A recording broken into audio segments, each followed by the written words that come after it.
This is Chronicle on WCVB Channel 5. The idea? Take the terror out of keeping track of prescriptions. Making it as easy as possible. Now their company may be looking at a $1 billion payday. His idea, doing good while doing well. For every product, we donate a duplicate product to a homeless shelter. He's running a business and studying for exams. This serial start-upper doesn't mind defeat. I see failure as a really positive thing. These successful businesswomen want to grow the next generation. You're not just getting the check, you're getting this amazing network of women. He traded in his suit for a pair of overalls. It's dusty, it can be dirty, but every day is great, every day is fun. Stories of risk and reward. Entrepreneurs, next on Chronicle. Good evening, everyone. Tonight we feature the driven, the dedicated, the determined entrepreneurs who create services, products, and jobs. And we also sometimes hit the jackpot with them. Ted Reinstein profiles the people behind PillPack, a local startup that reports say Walmart would like to buy for millions of dollars. For many who have chronic illnesses, managing medications adds insult to injury. The issues of managing pills and refills, even insurance, are what the Somerville-based company PillPack hopes to address. I'm really trying to take this from a process that's really burdensome and complicated and making it as easy as possible for the customer that takes multiple medications a day. You have to be a partner to the customer. It's about not just helping them process a single prescription, it's about really understanding what is the full set of medications that they're taking, how do they fit together. PillPack aggregates a customer's prescriptions into one package, delivered straight from their Manchester, New Hampshire facility to customers' doors. That's right, no more trekking to a local pharmacy for refills. Medications are conveniently packaged by the dose, so you'll never have to remember if you've taken your pills. Parker & Cohen, it turns out, had personal reasons for founding PillPack. My dad was actually a pharmacist. One of the first jobs that I ever had was working in the pharmacy, and so I used to count pills behind the counter and check people out at the register. And I actually used to deliver people their meds at home. Parker says he consistently saw customers struggling to fill their pill boxes accurately and time their refills. They had this Excel spreadsheet on their fridge with the medications crossed out and highlighted. And it was really clear that it was a very complicated and frustrating experience. Cohen's father was his target customer. He'd suffered multiple heart attacks and beaten cancer twice. I interrupted him one time filling his pill box, and he bumped it, knocking absolutely every pill off. And he looked up at me when it happened. I'll never forget that moment. It was this moment of just sheer terror. And I realized then there was just a deep-seated bit of emotion wrapped up in filling the pill box and in managing the complexity around these medications. The founders say their target demographic isn't just older folks.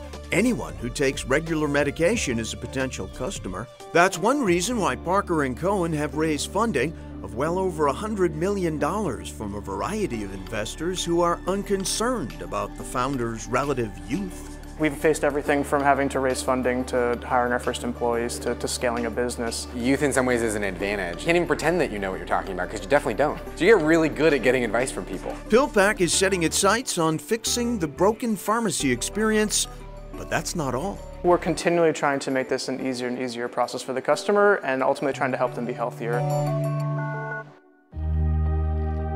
Homelessness, one of the nation's most profound issues. According to a 2017 federal study, America's homeless population is on the rise for the first time in a decade.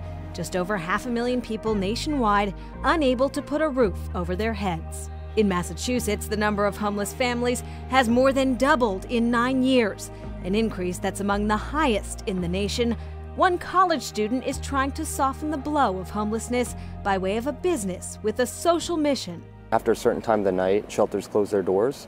And if they're not inside by, say, 7 or 8 o'clock at night, they'll be subjected to rain and snow and other elements. So the idea of having a blanket with a waterproof side would provide them some protection from the rain and snow. Maxwell Perry came up with the idea for Beantown Blankets as part of an entrepreneurship class at Babson College. For every product, we donate a duplicate product to a homeless shelter in Boston, or if a company's in a different city, to a shelter of their choice. You might recognize that one-for-one model. Businesses like Tom's Shoes and Warby Parker have found immense success donating a pair of shoes or glasses for every pair purchased. Beantown Blankets is already a hit with corporate customers including Delta and American Airlines, Reebok, Subaru, and Comcast, many ordering hundreds of blankets at a time. They make really good gifts to give to their employees, as they're a gift that not only is useful, but can also give back. The beneficiary of Beantown Blankets here in Boston, shelters like the Pine Street Inn and Rosie's Place.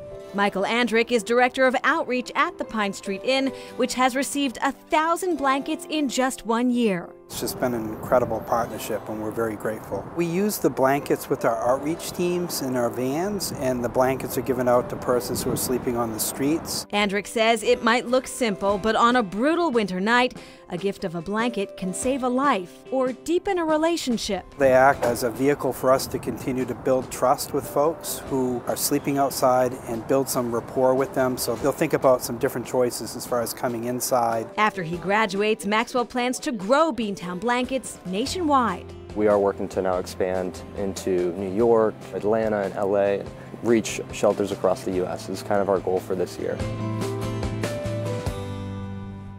And Beantown Blankets expanded their product line recently, adding fleece-lined beanies and other warm products for all the people.